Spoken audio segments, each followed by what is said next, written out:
네, 안녕하세요. 물리치료사 오재호입니다. 오늘은 허리 디스크 환자 혹은 허리 통증 환자가 의자에서 아프지 않고 일어나는 법에 대해서 배워보도록 하겠습니다. 허리 디스크나 통증이 있는 환자 같은 경우 의자에서 앉거나 일어서는 동작에서 많은 분들이 통증을 호소를 하세요. 통증 자체의 수준이 더 올라가게 되거든요. 그런데 이 자세 자체가 나쁜 자세로 앉고 일어나는 경우가 너무나도 많아요. 그래서 허리 디스크나 허리 통증이 있는 환자가 의자에서 앉고 일어나는 자세를 고치지 못한다라고 하면 치료 기간이 좀 늘어날 수밖에 없어요. 자, 저 같은 경우도 허리 디스크가 가끔씩 이렇게 뜨끔해요. 1년에 한 두세 번 정도 뜨끔하는 경우들이 많은데 이때는 보통 가구들을 옮길 때거든요. 그런데 이렇게 제가 허리 디스크가 뜨끔한다 하더라도 저의 경우 남들은 한 2, 3주 정도 만에 호전이 된다라고 하면 저의 경우는 2, 3일 만에 고쳐지는 경우가 많거든요.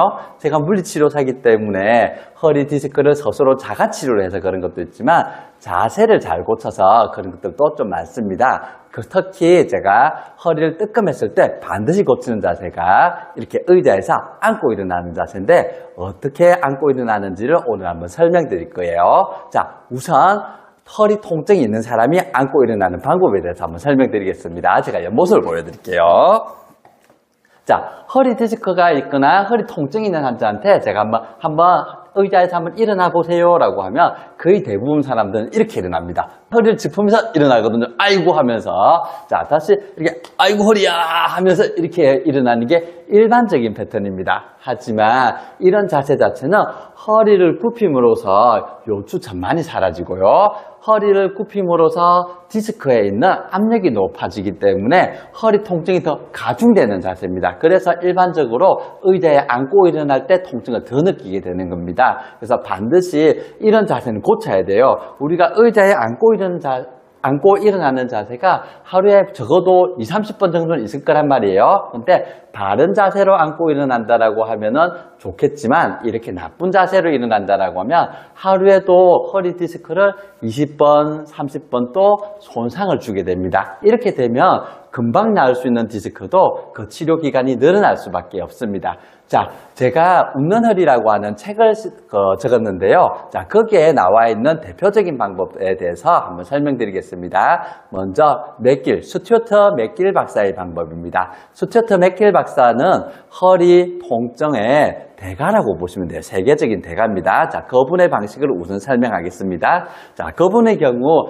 의자에서 앉고 일어나는 방법에 대해서 이렇게 설명을 했습니다. 이렇게 의자에서 앉고 일어났을 때, 자, 천천히, 허리 통증이 있으니까 배에 딱 힘을 좀 줘야겠죠? 이렇게 천천히, 허리 통증이 있다 생각할게요. 자, 이렇게 해서 의자 앞으로 옵니다. 뒤에 기댄 게 아니고 앞으로 오고요. 자, 다리를 살짝 이렇게 넓게 벌립니다. 그리고 무릎하고 발이 동일선상에 있는 게 아니고 발이 무릎보다 조금 더 뒤로 이렇게 오게 합니다. 그리고 일어날 때 배에 힘을 주면서요. 자, 가슴이 펴지듯이 하면서 요추 전만을 유지한 채로 자, 일어나게 합니다. 자, 방금 전에 자세들 잘 보세요.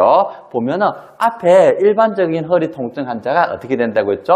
허리를 아이고 허리야 하면서 이렇게 하면서 일어난다고 했죠.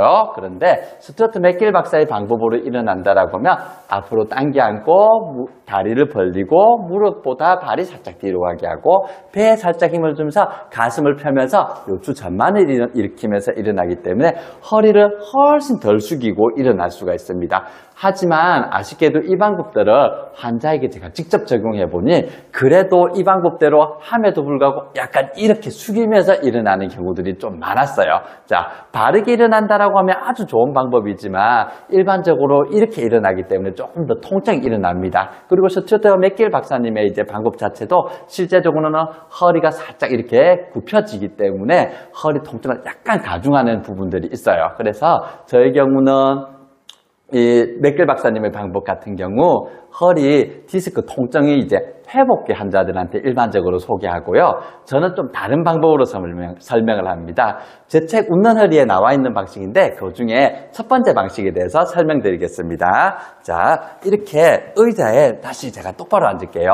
자, 제 방법이에요. 자, 제 방법은 자, 다리를 자기가 벌리기 쉬운 쪽이 있을 거예요. 다리 이렇게 벌려보면은 자, 벌리기 쉬운 쪽으로 다리를 벌립니다. 90도로. 일반적으로 사람들이 일어날 때는 자기 다리가 있는 모양으로 앞으로 거꾸로 이렇게 일어나는 특징이 있단 말이에요. 자, 그게 아니고 제가 말하는 방식은 다리를 90도로 벌립니다. 그리고 일반적으로는 다리가 벌린 쪽으로 몸통을 이렇게 회전을 합니다. 그리고 나서 일어나는 방법이에요. 자, 한번 제가 한번 일어나 볼게요. 잘 보세요. 자, 다리를 돌려서 그대로 일어납니다.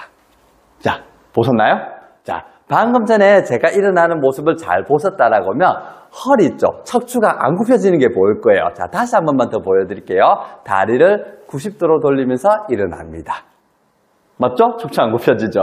자, 이 방법으로 이제 제가 허리 디스크 환자들한테 일반적으로 이제 교육을 하는 경우들이 많아요. 그런데 이 방법이 매우 좋은 방법에도 불구하고 간혹 이제 실수가 나오는 경우가 있는데 이 방법이 조금 나름 어려운 방법이에요. 그렇다 보니까 환자들이 어떻게 외우느냐고 하면 다리를 90도로 벌린다 1번, 몸통을 돌린다 2번, 그리고 일어난다 3번. 이런 식으로 우리가 생각하시는 분들이 있어요. 근데 이렇게 이제 1번, 2번, 3번 이런 식으로 생각하시는 분들은 절도 있게 순서가 딱딱딱 엉키면서 이렇게 돼요. 자, 이렇게 1번, 2번, 3번 이런 식으로요. 자, 그래서 오히려 몸이 조금 다시 척추가 숙여지는 이제 문제점이 발생이 되거든요. 그래서 이 운동을 할 때는 이 방식으로 이제 일어날 때는 반드시 1, 2, 3번이라고 생각하지 말고 연속 동작으로서 생각을 해주는 게 좋습니다. 제가 지금 팔 동작을 추가를 해서 마치 발레처럼 한번 우아하게 한번 일어나 볼게요. 다리를 돌리면서 팔 동작을 이렇게. 자, 지금 보면은 되게 좀 우아하게 좀 일어나긴 했죠. 자, 이 방식으로 전체적으로 이 가정이 끊기지 않고 일어나야 허리 통증이 없이 그리고 척추 전만이 무너지지 않은 채 일어나게 됩니다. 자, 오늘 제가 설명드린 방법을 한번 집에서 잘 따라 한번 해보시고요. 궁금한 점이나 잘 안 되는 부분들이 있다라고 하면 밑에 댓글창에 남겨주시면 제가 도움을 드리도록 하겠습니다. 제가 오늘 첫 영상을 찍어봤거든요. 어제 좋아요, 구독 한번 꼭 눌러주세요. 감사합니다.